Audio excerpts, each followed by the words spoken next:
Well, thanks everyone for joining this talk.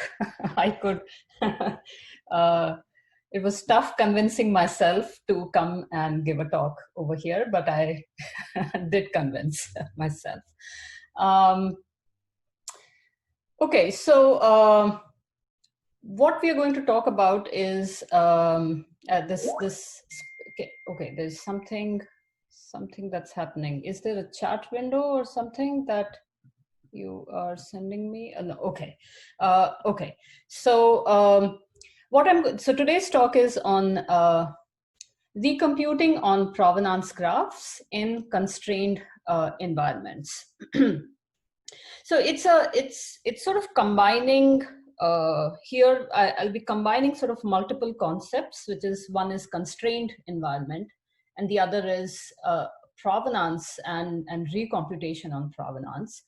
And then we are going to look at some approaches that I have been working on with respect to provenance recomputation in these constrained environments. So I just sort of want to say that this preposition is missing in the title, and that is an important one. So we are recomputing on the provenance graphs. So this is a rough outline. I'm going to present the concept of containers, which are as constrained environments. And then I'm going to introduce this concept of provenance. And once we have those building blocks, essentially, I'm going to talk about what does recomputing on provenance graphs means, especially in compute constrained environments. So we are looking at one kind of constrained environment, which is a compute constraint. And I'm going to present some algorithms, some performance results, which is a system that we call Sci-Inc. And then I'm going to introduce how you do recomputing on provenance graphs in memory constrained environments. And there I'm going to present this new system that we are developing, MIDAS, which is based on IO specialization. As I was working on this talk, I realized that I should be presenting memory constraint before compute constraint. But that's not how it turned out to be. So you'll see that the memory constraint problem comes logically first. Okay. Okay, so let's begin with what is a container and why is a container a constrained environment.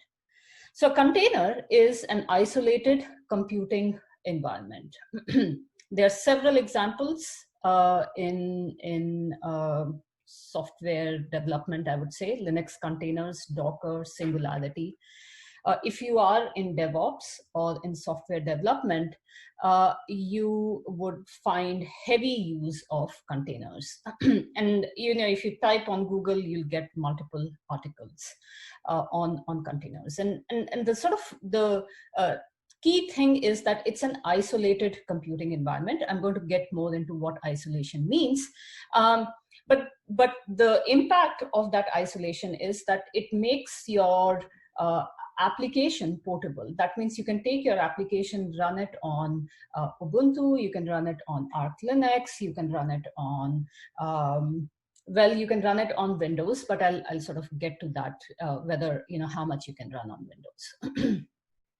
Okay, so let's talk about what does isolation mean. So a container isolates processes. That's one kind of isolation it provides. So if you guys are familiar with any sort of operating system, Linux or Windows, you know that there are processes that are running within this operating system. And these processes are actually organized in a tree. So there is a process tree, which is some process is a parent and the other processes are children of that parent. So what a container does is it will isolate the process. That means if you have a process tree and there are these processes which are running 8, 9, 10, then they are in their isolation. That means 6 does not know that there exists an 8 or doesn't know that 2 exists or 3 exists. The kernel would be knowing it, but here other processes are unaware of 8, 9, and 10. which is not the case when you actually run, when you do a PS tree on your operating system, you'll see all the processes. So that's a kind of isolation that is important. The other thing that a container does is that it will isolate files. So let's say, you do an ls on your operating system, or you open your file browser on Windows, you'll see your directory tree, essentially, right? That's your global, essentially, mount space. That's your all sets of all sort of hierarchy of files which you are finding on your hard disk. But the container will isolate them. So it will create these abstractions, essentially, of saying that, well, this tree belongs to you and this little tree belongs to you, and each tree will have its own root. Okay, so you are both sort of seeing a narrow view of the file system, both starting at the root file system. So the second child mount space does not know what is in the first child mount space, and vice versa. Now, how this thing happens within the kernel, I'm not going into it. We run a course if you are interested in, how actually two process, or you can say two processes can have, or one given operating system can have two roots. It goes into sort of how the kernel makes this possible. And so, yeah, feel free to, if you're really interested, come for the course that we run on lightweight virtualization. So if you guys are sort of thinking of isolation, well, yes, you are coming to the right concept, that isolation is very much similar to what virtualization gives you. If you've worked on AWS, or if you have worked on a virtualized system, you know that in a virtualization, you'll have a machine, you'll have bare bones. There's my mouse. You'll have bare bones. A compute sort of system on which there would be multiple OSs. So there will be a Linux here and a Windows here, and each one will be hosting their own applications. And there will be a hypervisor which would be mapping the instructions from Windows to whatever the host OS is. Host OS could be Linux, could be Windows, whatever. But a container is what we say is a lightweight alternative to virtualization. That you would have these applications, multiple of these applications. The OS remains the same, so it's all Linux OS. But each application, as I said, the process tree is isolated, the file system is isolated. Those are basic things to isolate. So application 1 does not know what application 2 is doing. So in some senses, you'll see this, if you are getting to know more about containers, you'll see this diagram coming very often, especially with Docker, which has become very popular as a sample operating system, that there are multiple applications that are running, and each one of them is unaware. Now, Docker does a little bit more, and just adding this, not relevant to the talk, that for file system isolation, it does a little bit more, in the sense that it's not that files are also replicated across, they are isolated from each other. No, it finds what is common and what is custom to each application. So it does a little bit removing of redundancy in that sense. Here, if you are running glibc as a process, or if you're running GCC as a process in app A, there will be another GCC process in app B. And that's fine. Those are two same GCC processes that are running, but they don't know each other. They don't know that the two exist. But the files would be common. So feel free to ask me questions in between, in case, because I'll be jumping from one concept to the other. Now, and sort of really, this is one full course for the one long quarter course, but I'm really condensing it to get the main ideas across. So the main idea is isolation of processes of file system. Now, what you can do is that often the way containers are run, they are run in something known as a constrained environment, in the sense that it's not that the processes are just isolated. you give them a limited resource. So you say that 10% of my CPU will go to a given container. Another 20% will be given to another container, and another 30%. So this is how the DevOps engineer would be dividing the CPU, or would be dividing memory, would be dividing file system, network. So all the resources would be divided based on what functionality each container is doing. So an isolated computing environment in practice is often constrained. And sort of this is done through something known as C groups. If you are more interested, these are sort of Linux kernel utilities to help you constrain the amount of resources that you can assign to a given container. Quick question for the network constraining, is that just the number of ports they have access to listen on, or what's an example? Yes, network constraint is the number of ports that you are constraining. There are limits to because of memory constraint, you can further constrain how much memory that you can assign for the network buffers. That itself can be constrained. You can even constrain the number of connections. It's a whole sort of C group specification that you see. You can even constrain the number of connections each container will accept. All right, thanks. So that is what are containers. These are constrained environments, and as I mentioned, I haven't gone into the popularity of them, but they are very popular for DevOps. One of the things that they are very popular is doing reproducibility, which is essentially rerunning of your computations, verifying whether the computation is correct or not. And because of that reproducibility aspect, it's become important that we audit provenance within these containers. So let's first understand what provenance is, and then we'll come to auditing of provenance within containers. So what is provenance? Well, the literal term is that it is a place of origin, or earliest known history of something, derivation, origin, a record. So it's basically how exactly has something come to be its being. It's often used in art. You have paintings, and paintings change owners, but it's the same item, which is essentially just changed. So you want to know that it's an authentic piece of art because it has changed owners, and you want to verify that it is a painting that was originally by the author that you think it is being sold as. But its importance has come very much in the in sort of digital computation, because here we have entities, we have files, we have processes, and there are people which are involved in software.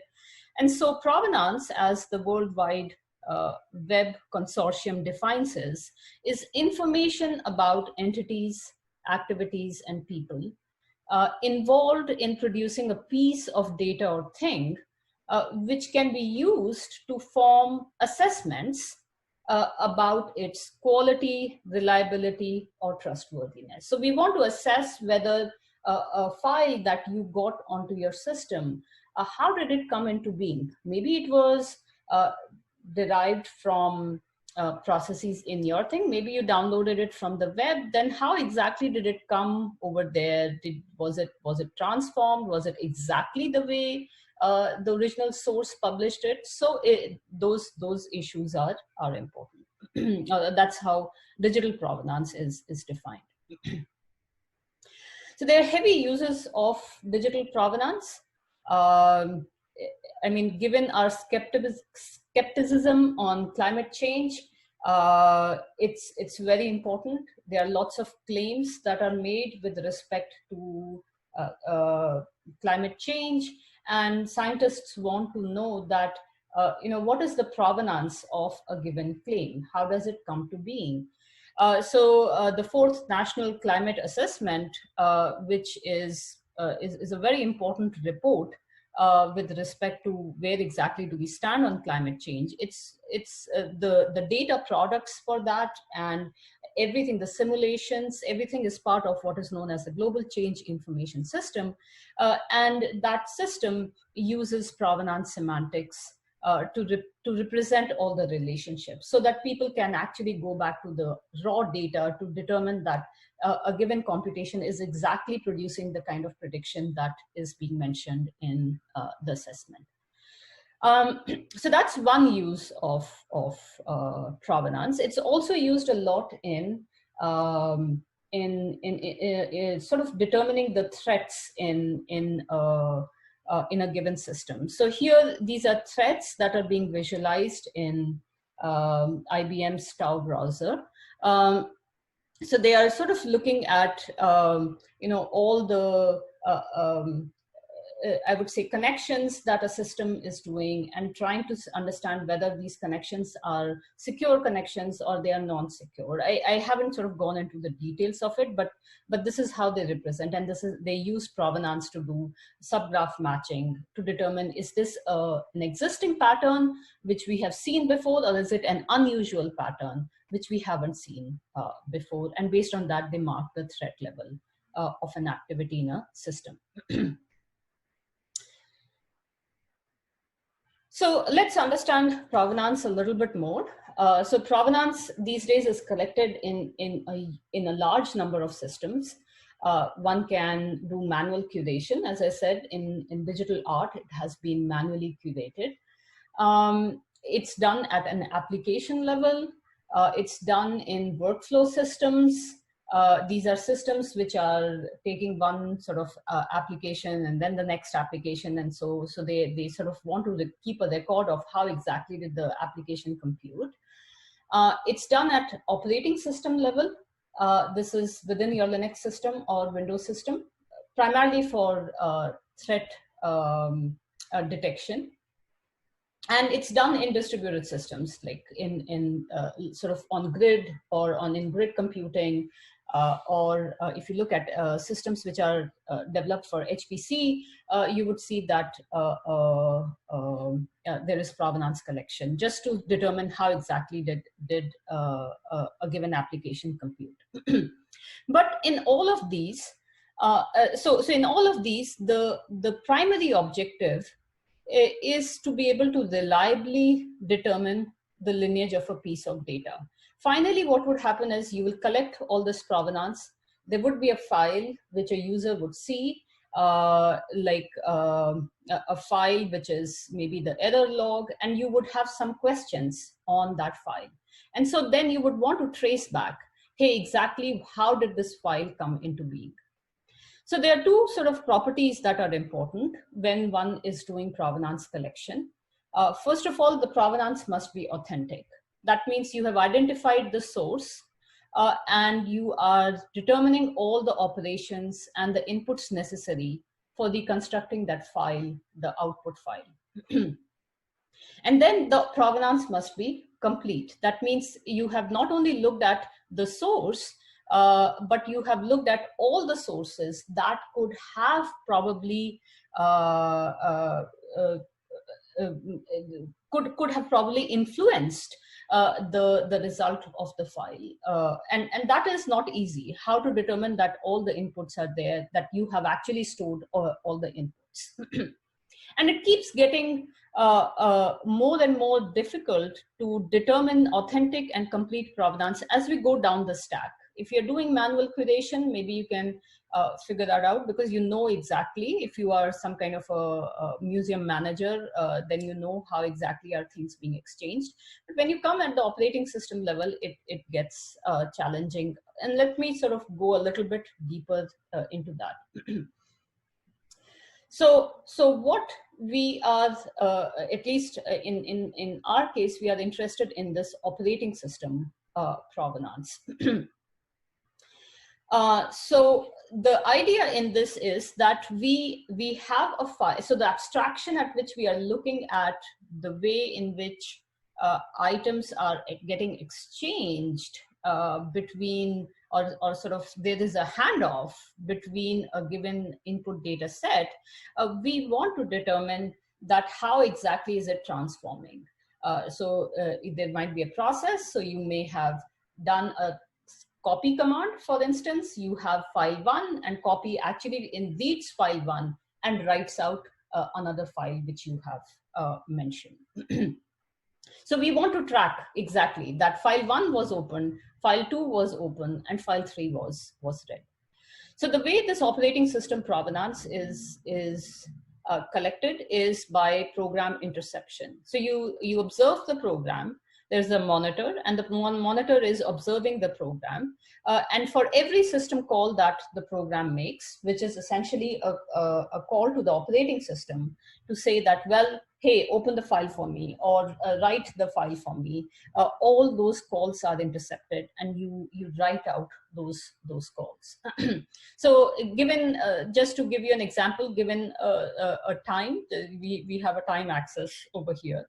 The process is executing, and at this time, the process read a file, closed a file, process opened a file 2, and read it during this time, and then closed it, and then it wrote out. So we are sort of creating this basic node over here, that this is the process execution is our operation, these are our inputs, and then we are writing these outputs out.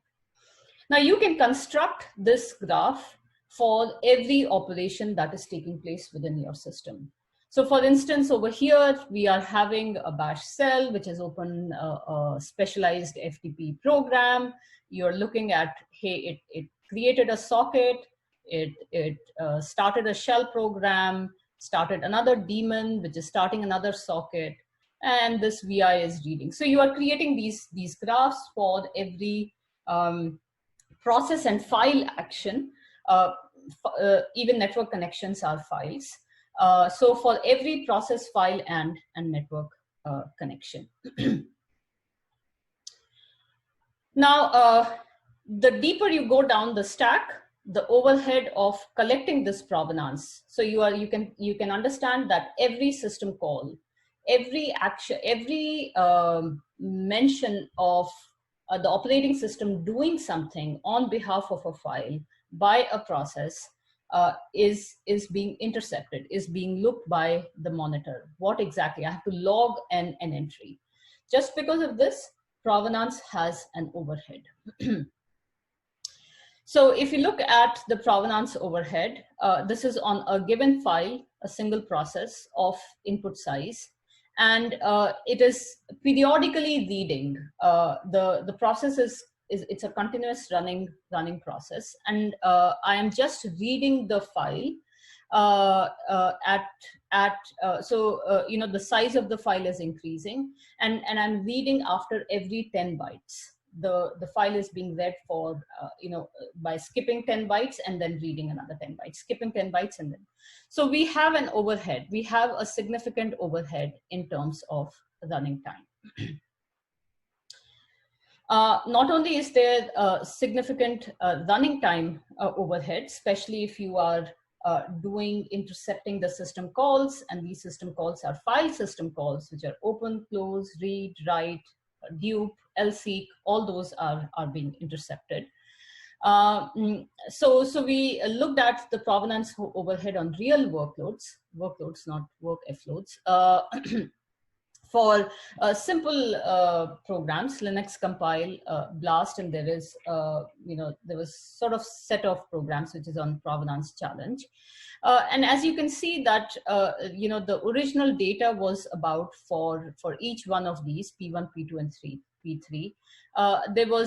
The data was roughly 1.27 gigabytes, but each of them, they are reading a different, the overhead for provenance is different. That they are storing this data. They are storing just the provenance graph, which is open, close, read, write, and the process information. And if I want to query this provenance, then there is, you know, if I look for any particular file, then I will have a significant number of nodes that would be queried which is increasing. So it's not that I have to query just that particular file. No, I have to query a large number of nodes which are resulting in this file. So this is determining the number of nodes that are being queried for the given file. So that raises, so you sort of understood two concepts. One is constrained environments, and the other is just purely the provenance. What is provenance? And that could be in a non-constrained environment. It could be a constrained environment. So the fundamental question that we have been asking is that should provenance be tracked as reliably as possible in constrained environments? And well, obviously the question becomes, what is the purpose based on which we are tracking this provenance? So one of the purposes, at least in a constrained environment, such as a container environment, is that I want to repeat exactly what the user had done. For that, I have to create the container, and I have to create the container, have all the files in it, and then be able to execute those files exactly. So in our research project, we aren't tracking provenance in a complete sense. So what we do is that we track it in a constrained form, in the sense that whenever the application is, or let me say, we track it in a constrained form in the sense that file reads and writes are not captured, because they are the ones which are taking up, if you do an analysis of this information, you'll find a lot of read and write calls. So the idea was that let's say I ignore read and write calls.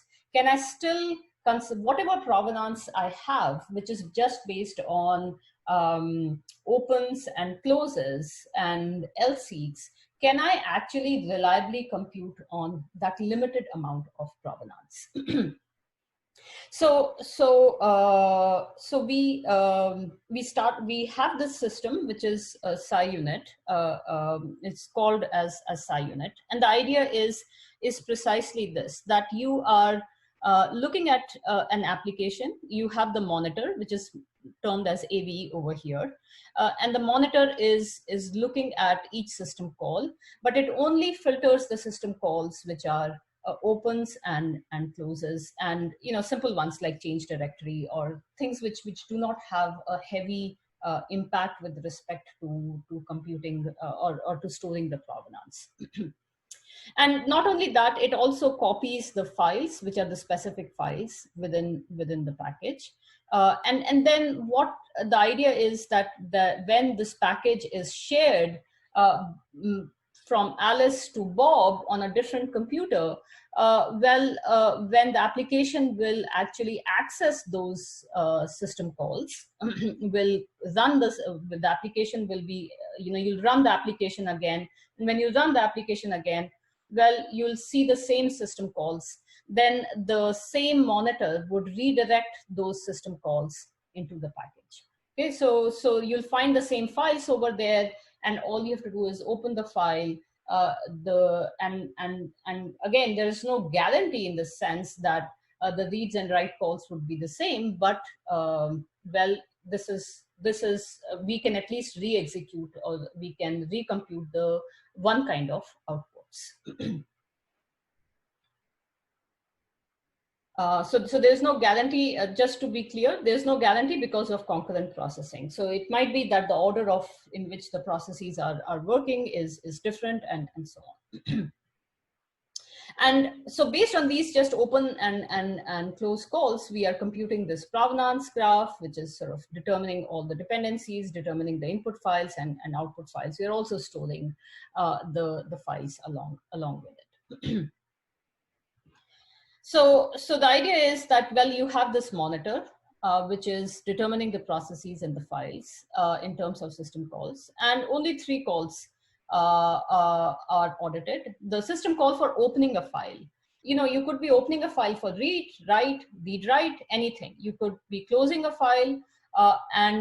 Yes, the other one, which is forking, whether you are forking a process or executing a fork process. And things like change directory and all that, they're not data intensive calls themselves. So they are just like, 4 bytes essentially storing of that. And they are important for correctly repeating the process, but they don't incur any significant overhead. So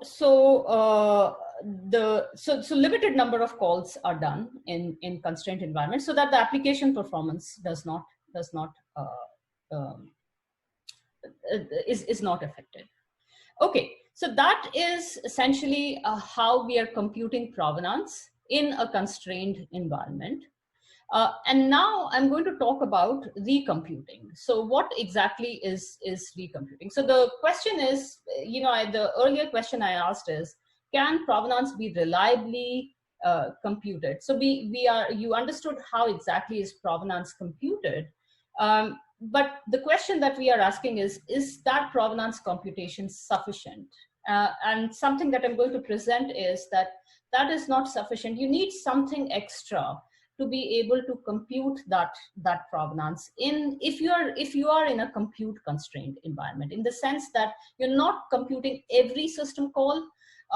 Then the provenance, that the way we are presenting, open and any file input and every file output, well, that is this graph that we are constructing is not sufficient. We need something more.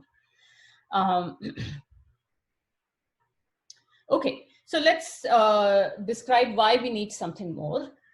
So let's say you have computed a provenance graph. So let's say there is a given process, and that process actually, so here the read essentially means that you are opening. Okay, so you're opening a file. That's what you know, that at T1 you opened a file and T2 you closed it. Okay, so you read opening these files A and C. Then P is forking these two processes, Q and R.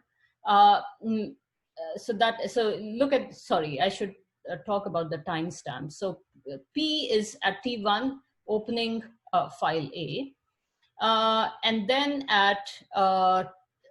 then it is closing file A. Then P is writing to B and closing B. Okay, P is forking Q. And Q is reading and closing D. Okay. Again, Q is writing, as you can see. Q is then reading B and closing B. And then P is spawning R.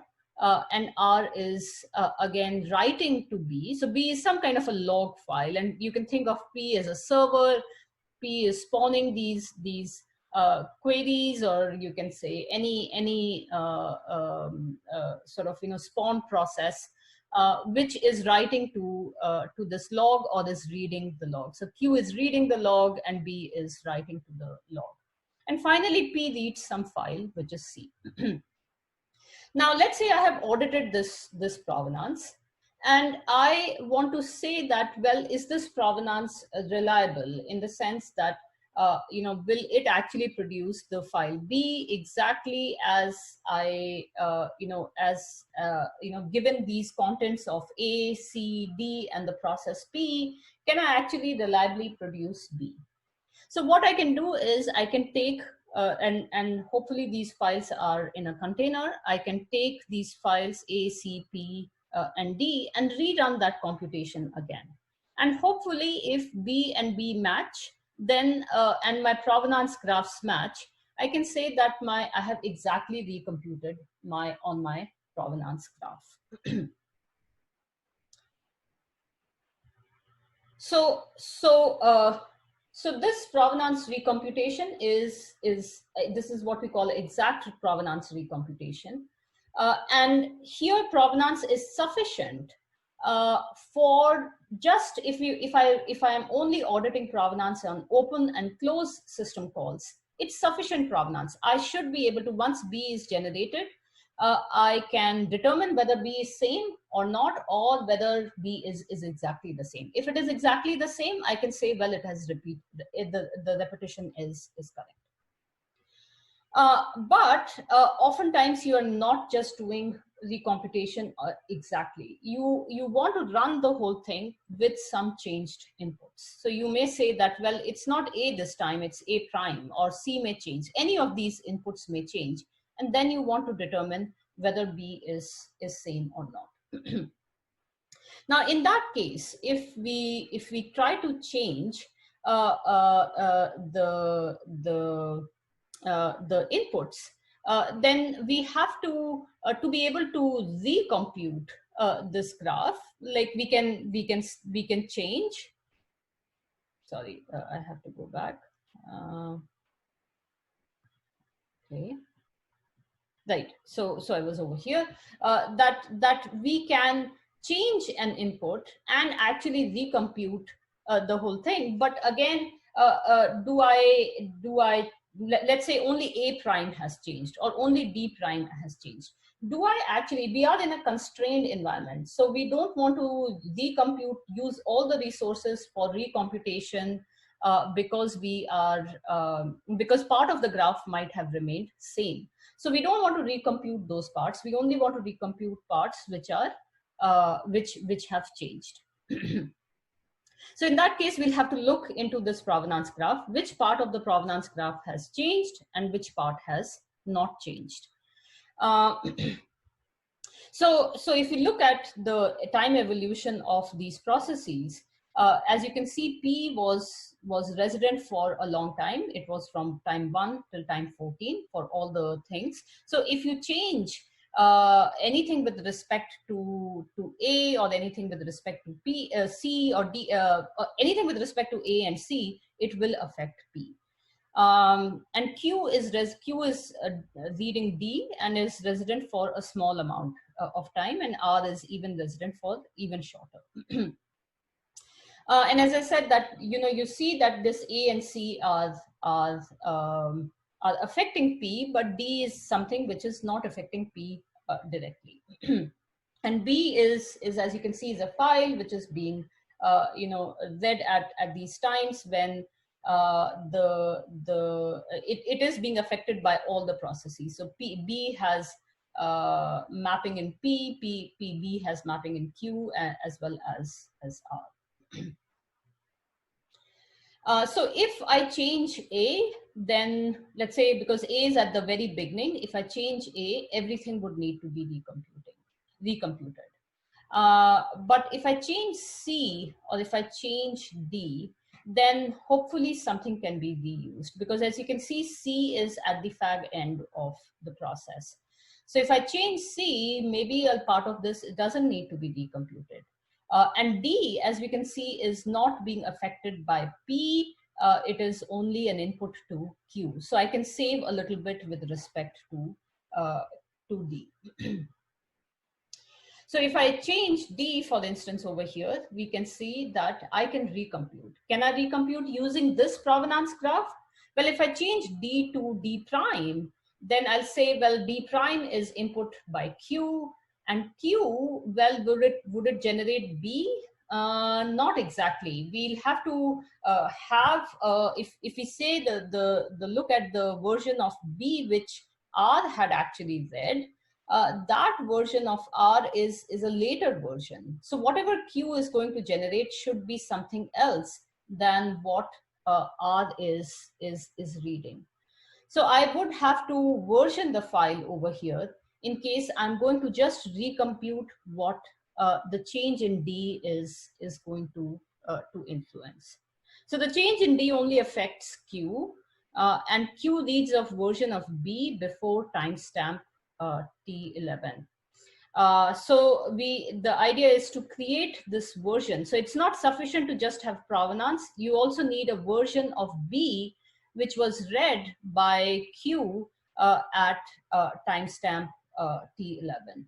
Okay, and then the later version is the one that which R would be reading.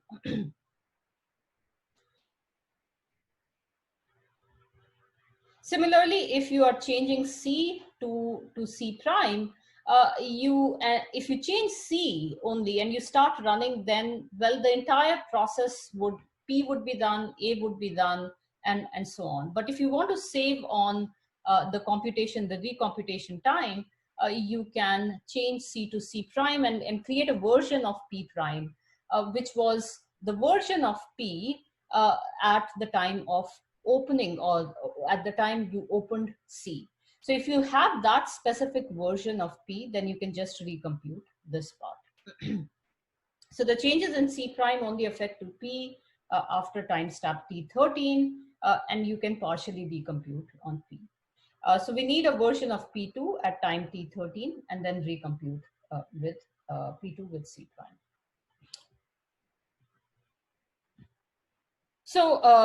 So basically, we've developed an algorithm which generates not only the provenance graph, it generates what we call as a versioned provenance graph, because you not only need provenance, you not only need when was it opened and closed, you also need to know what was the version of a given process when its state was changed by the file that was either opened or a file that was read, essentially. If there was a file that was read, like Q is reading a file, P is reading a file, hey, do we have the specific version of the file from which the read was done, so that we know exactly how it is affecting, is it generating the right output or not. Okay, so let me now present a little bit of this algorithm give you a higher level idea about this algorithm. So the idea is to track information flows in these provenance graphs by creating versions. And in this, we don't distinguish between any file or any process. It's a graph, and the abstraction is nodes and edges. And what we have to do is determine, using these timestamps, when is there some information flow that is taking place through a given version. If we look over here, that Q actually read B over here, so Q had read B, and then R actually wrote to B. Okay, so Q read an earlier version of B, so I should have that earlier version. So there was an information flow that was taking place from B to Q before R actually read it. So I have to track that there was this information flow on B. It wasn't that B was just a file which was there and I can just read, R can just read it. So to track that information flow, we have to determine which files were open. So we have to be careful about the timestamps that are taking place on between the processes and the files. Okay, so the key idea in the algorithm is to track the information flows in provenance graphs, create these versions, and the files and processes are just, it's a graph essentially. And this graph must be generated in real time. So you're tracking this information flow as the application is computing, and you are determining you are determining that which files are open and which have not been closed, and so their versions need to be created. So there are two sort of basic concepts. One is active inactive flows. So has a file been closed, its flow has stopped to a given process.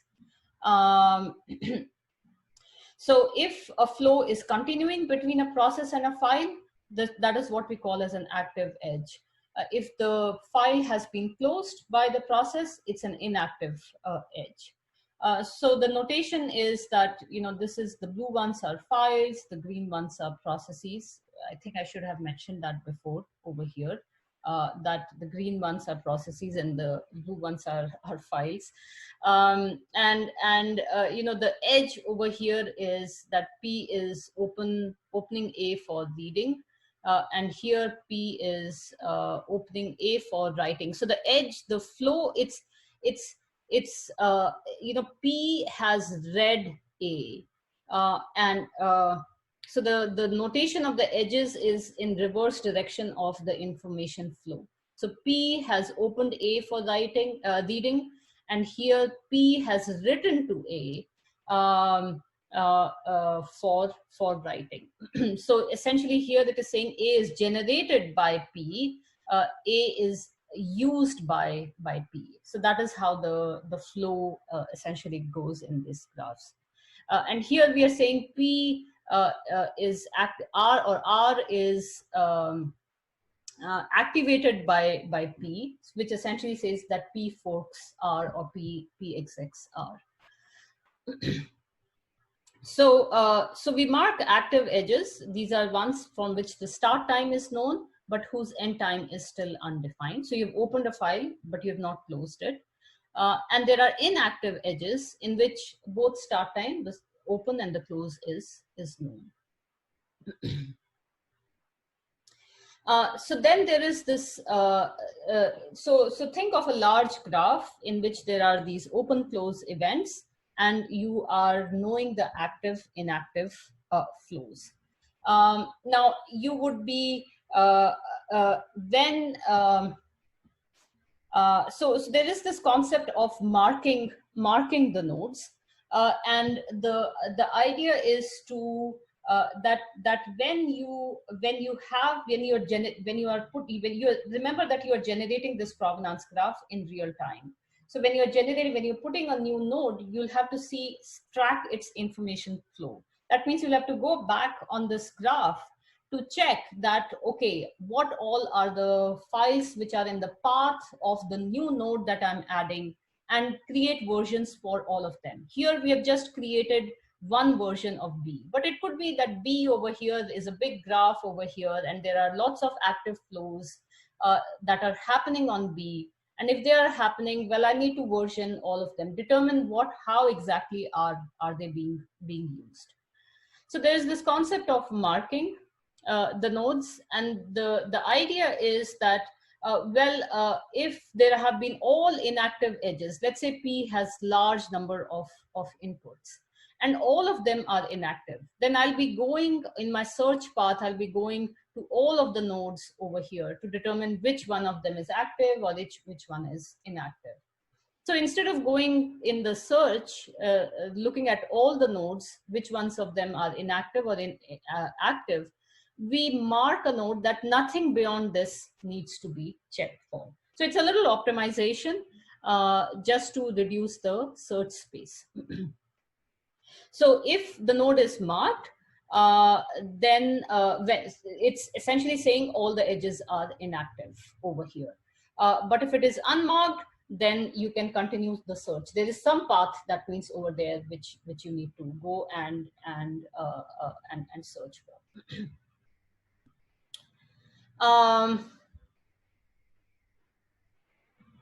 Okay, so so let's say that this was, let me just sort of give you an example how exactly this works. Let's say we have A1 over here, and A1 is an unmarked node, and B is everything is marked, and D is B and E is unmarked, and D is marked. There is information flow which is taking place. That means there are active edges. So A is using B and is writing E and D over here, and A is active. The edges are active. Now let's say that A closed E. Okay, so the edge becomes inactive after that.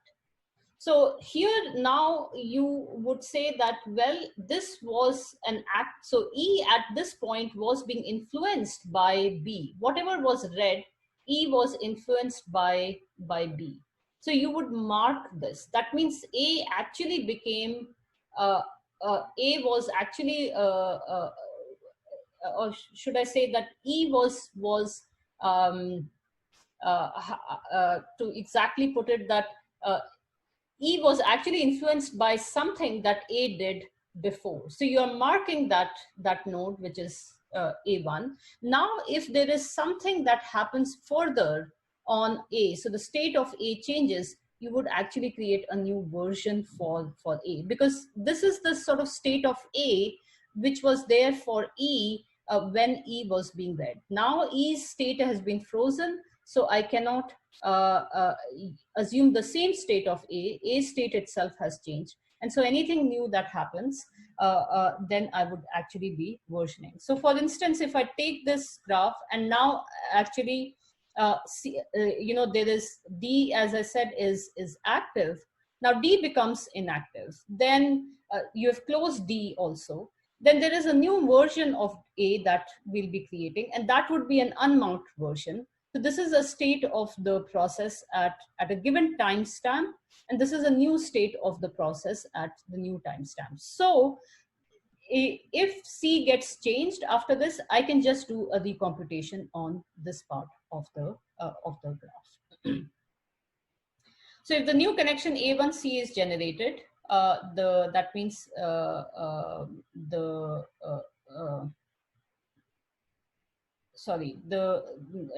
wanted to say that the D essentially becomes inactive. That's the action that has taken place. And then what we are generating is a new versioning. So new version of A2 is added to A1. And you look at new version, D2 is added to D1. And so there is a versioning along the entire path. Once A1D changes from active to inactive. Okay. So there is an algorithm in the paper where we do the provenance recomputation using this, what we call the change propagation. The input elements have changed. You basically start with the list of input files that have changed, and you consider each process that depends on these input files. So you consider a set of, you're constructing these processes. The processes are empty, but you go through your graph now traverse the graph based on the input file. If the process is not in phi, it is not that means, and it's not a descendant of any process in phi. And this is essentially a descendant of the input file. We'll add this process to the list of causally dependent processes. But if this process has any further descendants which existed in phi, we eliminate those descendants, because when this process will run, well, those processes would actually be generated. So you don't need to store them in phi to be. You don't need to store them. You only determine which are the causally dependent processes. Any files which are dependent upon U are appended to F. And once the algorithm determines all the dependent processes of altered input files, the processes they are just re-executed. So that is the algorithm. I don't know how I'm doing on time. Okay, I'm way behind on time. Obviously, we can't do the memory constrained thing. Okay, so I'll give you a very high level idea about the memory constraint part. So here we have implemented the system using ptrace, which is just intersecting open and close and doing file. So open and close and these other system calls that I'm talking about, change directory or LC.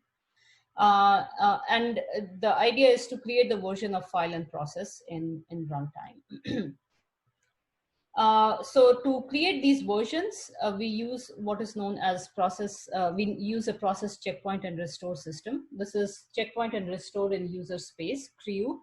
We want the whole thing to be running in user space, because if it is not, then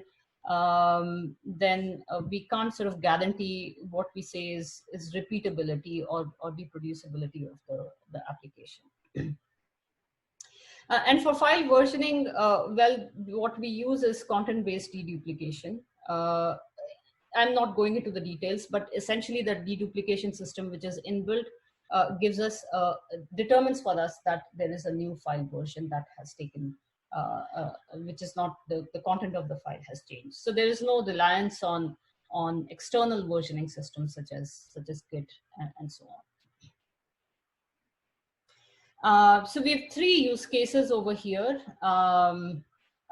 These are scientific use cases. They are FIE is a compute intensive.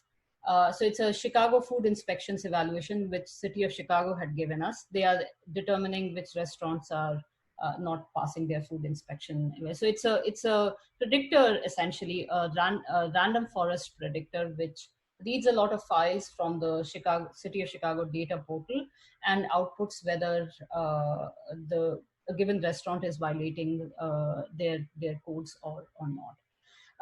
VIC is again a scientific program. It's a computational model, data intensive, and it's again given to us by our collaborators.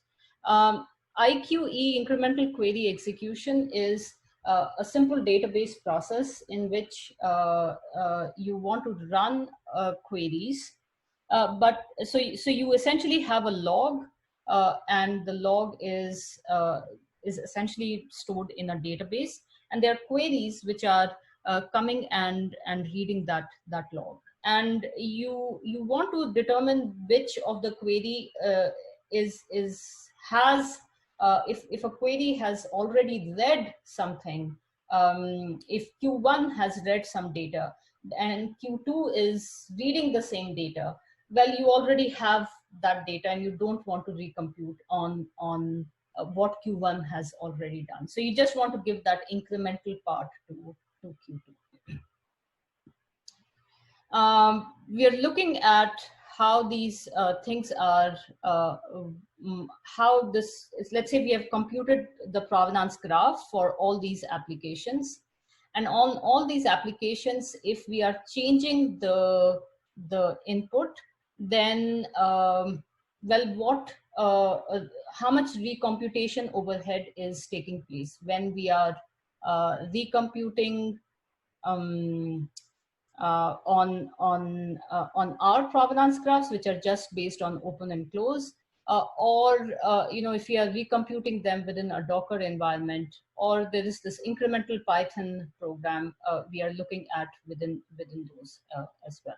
I'm not going into, because of lack of time, into what INPI is. I think I'm going to focus on what Docker does. So a little bit more details about these use cases. FIE is an R bash application. VIC is several other source code, C, C++, Python, Fortran, and IQE is primarily Python based. So as you can see, the graphs generated are fairly large for all of these. This is just an application description, nothing of the provenance description. I'm going to be bad at this. So because this is done by my postdoc who's now left, so I'm going to try my best. So here we have the three applications, and what we are looking at is how big. This is both content as well as a provenance graph. So this is combined. So how big a container are we creating? So as you can see in this is the true original application size, the white ones. And the container that we are creating, which is both content, if you remember that we are putting both content as well as provenance graphs. It doesn't distinguish between provenance, how much is just the provenance overhead, is much smaller. And this small, as you can see, less than the application size is because of deduplication that we are doing. So that is why it is smaller than the application size. But Docker, if we are doing it in Docker, the deduplication is also very bad, and it's having a lot of overhead with respect to the layers that it is doing. So that is for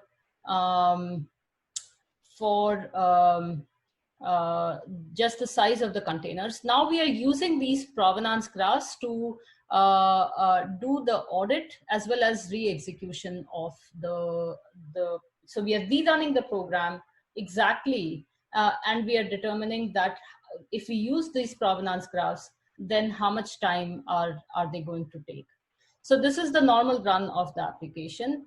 and the SI unit audit, which is essentially creating the provenance graphs, is as you can see, there's a little overhead. The execution time, the re-execution time, so we are creating these provenance graphs with versions. The re-execution time is roughly the same, as you can see in all of them. But the Docker build, so here we are looking at comparing it with Docker. The build time is a lot, which cannot be exactly compared with an auditing time. But there is an overhead when it comes to the execution, just re-executing what exactly is, because it's accessing a lot more files over here. So there is an overhead with respect to Docker.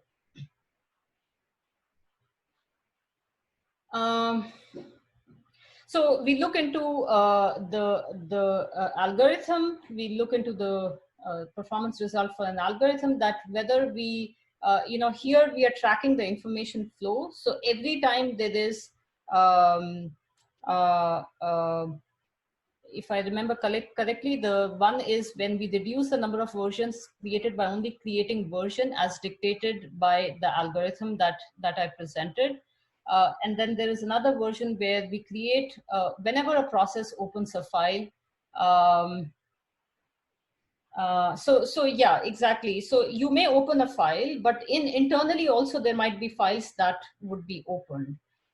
If I'm remembering correctly, the idea is that, hey, do you create a version whenever you open a file, or do you create a version if that versioning has been dictated by the algorithm that I presented? So if we do the SI unit version 1, then there is much lower overhead. But if we do it, so this is with InkPy, I think that, okay, let me not talk about this result, because I am myself forgetting some of the details. Okay, so let's leave this. I think what I would like to come to is there are lots of results over here. What I want to do is present a little bit about memory constrained graphs, and maybe I have a couple of minutes. I've already exceeded the time, but since James is over here, let me and Corinne is here. Let me just introduce this. So. So the idea is the thing is that, hey, we are computing in a container environment, which is itself constrained. And I'm going to do that recomputation within the container environment. Now, as you have seen that when I do the recomputation, I'm going to be validating with the provenance graph. But when I'm validating with the provenance graph, the recomputation will happen. And when the recomputation happens, I'm going to load all the, so this is exact recomputation. I'm going to be exactly verifying, exactly rerunning the container. Any file input that was read will be loaded into memory. But memory itself is constrained in the container environment. So how do I prevent loading the entire file into memory and not load that? So only load what is necessary for reading or for writing. So this is essentially trying to automatically identify and include only those relevant data chunks which the application has used. So you may have a very 1 gigabyte file, but actually just 10 bytes of that file might have been used. Then why do I need the remainder of that large file? I don't need it. I'm just going to repeat that computation. I'm going to verify whether I generated the exact same computation or not. So the idea is to map high-level user inputs to file offsets. So what we use is partial evaluation. So it's an optimization technique to prune the code base. So the idea is that you have a program, and the program has some static inputs, which one can determine from doing a compiler analysis. You know what the inputs are going to be. But then you have some dynamic inputs, which are coming from, these are the file inputs that we are getting. But what part of that dynamic input is being read? So if we run that and we determine that, hey, these are the possible offsets of the file that could be read based on the static analysis, then we can create this specialized program which will only be reading given those offsets. So it's essentially using these two tools, LLVM and DICON. LLVM helps us determine the static inputs, and DICON helps us determine that given an input file, what particular ranges will be read by a given application. And those chunks of the data are stored in the container, and then they are redone. So MIDAS is that system where you are instrumenting code. So you instrumenting code in the sense that we take the original program, run it, and create through LLVM what is known as a bit code. It helps us statically analyze that. And the instrumented bit code is created by, so you determine what are the actual chunks by these specialized inputs by running that bit code with DICON. And then you create this data chunk extraction phase. Well, you have the specialized, now you run that specialized program, which has been, the system calls have been modified to have the specific, with the specific input and output values, and then you run the specialized bit code with those data chunks. So here there's an example. For instance, I'm reading open test.txt. Here I'm doing lseek. I'm at file offsets 100. I'm going to be reading certain number of bytes which have been given to me through this calloc system call, through the calloc call. And so you do the code execution. I'm really running over that. You determine that what are the offsets what are the possible offsets that this given program can read. So it can read between 100 and 150 or 100 and 190. And so this is essentially the specialization of the inputs that we are determining, that these are the possible offsets at which it can read. And so you just extract these chunks. Essentially, you know that the minimum is 100 and the maximum is 450. So you just extract that chunk and then store that, the data in offsets 100 to 450, and replace that with, when the read call happens, instead of that, replace that bit code with the specific 100 to 100 450 data chunk. So that is the replacement. Yeah, again, this is being done along with, as I think I forgot to mention, this is being done along with collaboration with SRI and UIUC, and there's a lot of system that is being developed along with them. We are doing the container part and they are doing the specialization part. So I'm a little poor in that. So we've done it for some scientific applications, and where large files, netcdf files, are being read, and the program only reads one. So there are lots of variables in these data files, temperature, pressure, but the program may only be reading one variable, such as temperature. So the idea is to look at, hey, what is the data corresponding to just temperature, and automatically determine that those data chunks and rerun it with the temperature data chunks. So when we did the experiment, the file size was 30 MB. We determined that only 6.6 megabytes were used, and we increased the file sizes, determining exactly how much of the temperature attribute was used. And where exactly are the chunks located. So this blue point is showing that the chunk was located from here, and we read essentially these many bytes. Then we read these many bytes over here, and at this given offset, and so on. So we have to determine where exactly are the chunks there so that we can create the right data layer in the container. Well, that is it. I have really exceeded. So containers, I just want to conclude saying that containers provide portability, but not reproducibility, which is required to verify the computation. And this auditing is necessary to be able to, provenance auditing is necessary to verify computation. If we do just naive provenance auditing, it will increase the container time. So we need a minimal auditing, but that minimal auditing needs to include versioning so that we can recompute on these graphs correctly. The experiments are showing that, well, even if you version them, there is a little overhead, but not a huge. We need to improve on our experiments. There's no doubt about that. There is memory constraint auditing, which requires eliminating unused chunks of data. Obviously, nothing is mine. I'm not the generator of ideas, but these people over here are the one who are doing the fantastic work. So questions?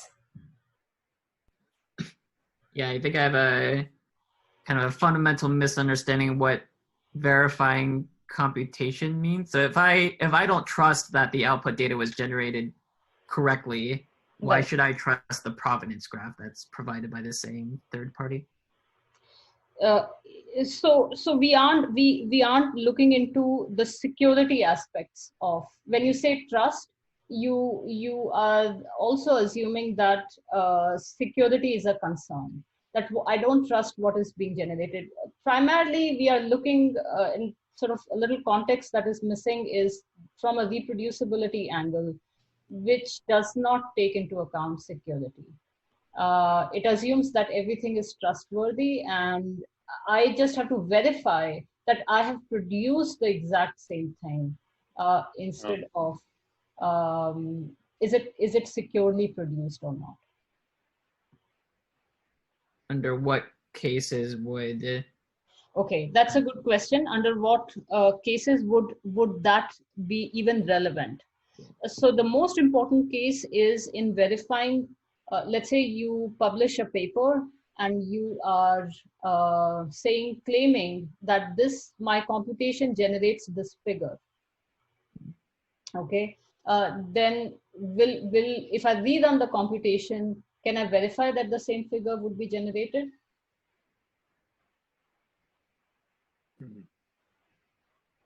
And that might not, assuming that you trust the source, like the reason why it might not be is because the code is non-deterministic. Is that the?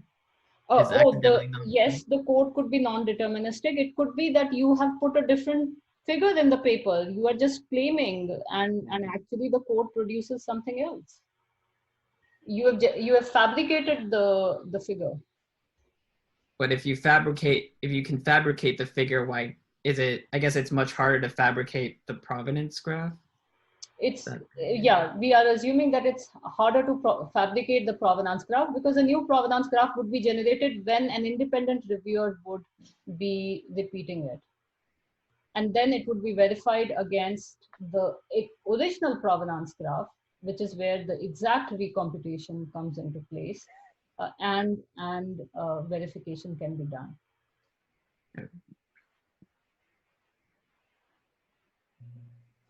So I have a couple of questions, Tanu, but I'm not sure I'll have time to ask them all because I have to go to PCCS. But I guess the one that came up towards the end was, what was the purpose of using LLVM to do static analysis to figure out which parts of files were needed? The reason that I asked that is because it seemed like you could just record it each time to see what was needed, and then if something changed when you were doing a recomputation, then you just go back to the original file and ask for that. Right. So a lot is depending upon identifying where the system call is taking place. And that identification is done by looking at the LLVM bit code. It cannot be, so we can do an S-trace of that, but we also need to determine, because we want to determine all the paths that will be, so we need the control flow graph essentially of the application. And for that, we need to look at the LLVM bit code, which strace cannot give us. It will only give us the system calls. So we need to look at the control flow graph, which will come from an LLVM bit code, as I understand. Maybe there are other ways, but I am less educated about that. But We I'm need not a sure control why flow you. graph. But I'm not sure why you want to do this. So I understand that if you find the points in the code where it does an opening of a file, then you can substitute those with different calls which read out the data that you've cached, you know, the subset of the file that you care about. But I mean, is that the reason for it? Is it just so that you can replace the open and the reads so that they access the cache data? Yeah, as far as I understand, and generate as far as I understand. Okay. Yeah, if you have a better idea, would be very interested to know about that. I mean, this LLVM bitcode is a limitation according to me. It's because, you know, the program has to be compiled then with LLVM, which I'm not particularly happy about. Well, I was just wondering whether you could just use ptrace to intercept the opens and the reads, and then you just change the behavior so that it returns whatever your data is from the file. No, but this specialization phase requires to know the control graph for the program, and ptrace also won't give that. The control flow, if there is an if then else, if there is a while loop, and what system calls were part of the control flow graph, to be able to generate that, okay, these are the possible variations of the Okay, so the file may have changed, and so you're not, so even if you're reading from offset 1000, you may be reading a different byte at a different time. Right, you don't know which exactly path, control flow path is that 1000 sort of coming from. So you need to know which control flow path will be taken by the program. Okay, so you need to know the state at the time you're doing the read. Okay, gotcha. All right. I have other questions too, but I don't want to do them unless, I don't want to sort of block other people. Sure, yeah, just feel free to, any of, you know, we can do a Zoom call separately and we can, Yeah, I'm also interested to follow up, but I don't have any questions right now, so. Okay, yeah, there was a lot. Sort of, I'm trying to make it educative as well as trying to present this. And no, this is the problem when the seminar organizer is also the presenter. Exactly. It was a problem. Like. Yeah, where do I start from? I couldn't understand where should I start from, and that sort of led to. No, it's all good. It's good. No, it's very interesting, and I got at least 60% of it. So. Okay. Yeah, it's good. Okay, if no one's going to jump in with other questions right now, I am going to. Oh. Yeah, go ahead. Go. So you're not using some orchestration like Docker Compose or anything like that. You're just using a single, the equivalent of a single container instance. Is that right? Yes. Okay. Just a single container. No orchestration, because orchestration is primarily for scheduling. Our sort of objective is that, hey, if let's say I'm using a Docker container and my application is in the Docker container, and I also provided it the provenance within it, the provenance that I have, does the container take more time to run? Just based, I'm doing verification and rerunning the application again. The container is more expensive to use than what we are doing with just actually with SciUnit and with SciInc. Or we haven't even come to orchestration. Okay, it's just the reason I asked is I was wondering if you could do things like static analysis on the shape of the orchestration that you would use for something like Docker Compose to say that, okay, Docker container A is only a producer of things. It doesn't depend upon the state of Docker Composer B, because they don't even share any resources that Docker B writes to. I just wondered whether that was necessary, or whether you had the process graph being so dynamic you mentioned forking, so Right. I didn't know whether it was so many processes were being forked that you couldn't figure out a topology for something like Docker Compose. I don't know. It was just wondering. Yeah, no, that could be an interesting experiment to definitely try. Yes. Um, yeah, I myself don't know much about Compose, but I have to learn that. I think it kind of it appeared, and then Kubernetes kind of subsumed it and subsumed everything. In fact, So one of the reasons is that, why one wants to do the computation on provenance graphs. Like often for Compose, don't have a very solid reason that why would one want to, let's say I even determine the provenance graph for a scheduler. Why would I want to schedule it the same way as I have scheduled it previously? I mean, for all these applications, excuse me, the idea is that they are scientific applications. There is a motivation for recomputing because people are interested in knowing what the exact output is. But yeah, and they are interested in changing. There is a methodical way of changing the inputs. Now in schedulers, yeah, they are changing, but I don't know why one would want to even collect provenance for the scheduler. That motivation, I don't know. I mean, one can think from a security perspective that, the scheduler is not behaving, but from pure reproducibility, which is someone is just trying to assess whether these results should be produced or not. I have less motivation why I should be doing provenance tracking on a scheduler. So if I understand correctly, you're saying the scheduling is relevant only in the effect that it has on whether your output is a function of your input, your file inputs, or something similar to that. You don't want to be bothered by the scheduling pattern being Right. because it's too complex. Right. People aren't trying to verify whether the scheduling pattern is correct or not. Maybe there is people who are obviously verifying new scheduling algorithms would be interested in that part. That then, okay, the new scheduler, is it actually really sort of claiming, if it is claiming better performance or better scheduling decisions, then is it there or not? But then it becomes again a program. I mean, that seems like it's a different problem. It's a different you'd have to be very specialized for that. I'm gonna head out, kids. We'll see you. Okay, see you. Yeah. Bye. Bye. All right. I have a question that'll perhaps help me understand this better. So I guess the naive approach to verifying the output of the code would be to take the source code, take the same input files, and then just run the input file through the same code.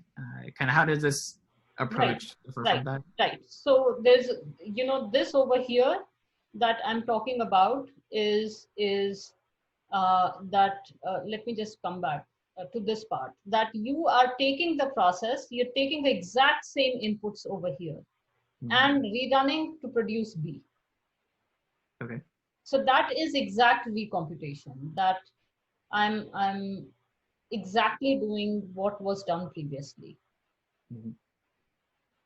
Is that what your question was? No, I guess I'm quite like, why do we need to, like, if we can get the same result by taking the same code and the same input files without a provenance graph and just try to get the same output, assuming that it's non-deterministic, and then comparing the output files, like how does this provenance graph compare to that approach? Excellent question. So you are asking, do I even need a provenance graph if I know that the thing is deterministic? I have my inputs and I have my source code, and I just basically rerun it and I've compared the output files. Yeah. Right. Then in that case, yes, you are I guess how should I answer this? That it's easy to say when your program is small, okay? But in a large number of scientific workflows, that's not guaranteed. Just because they are running another time, there could be something that is missing. Maybe a file is missing and they may not run. Even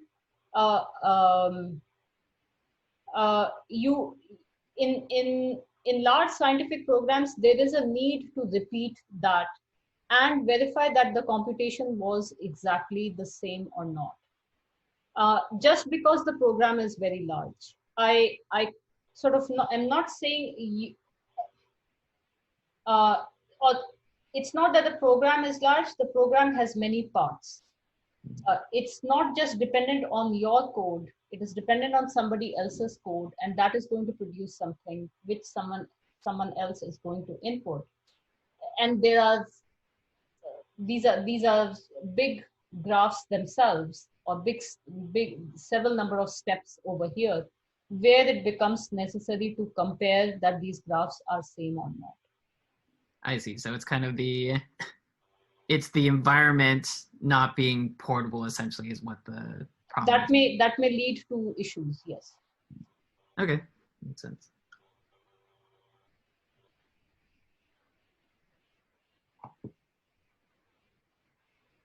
Any other question? Tim? Nope. I just wanted to listen to what other people Okay. were to understand more. Sure.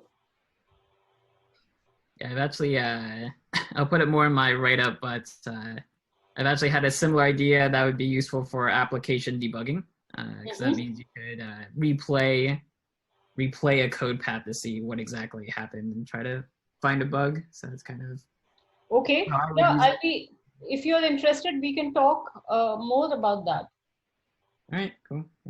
Yeah. We can send me an email and we can schedule a call and we can talk more about that. Yeah. Okay. Okay. Right. Bye-bye. See you next week.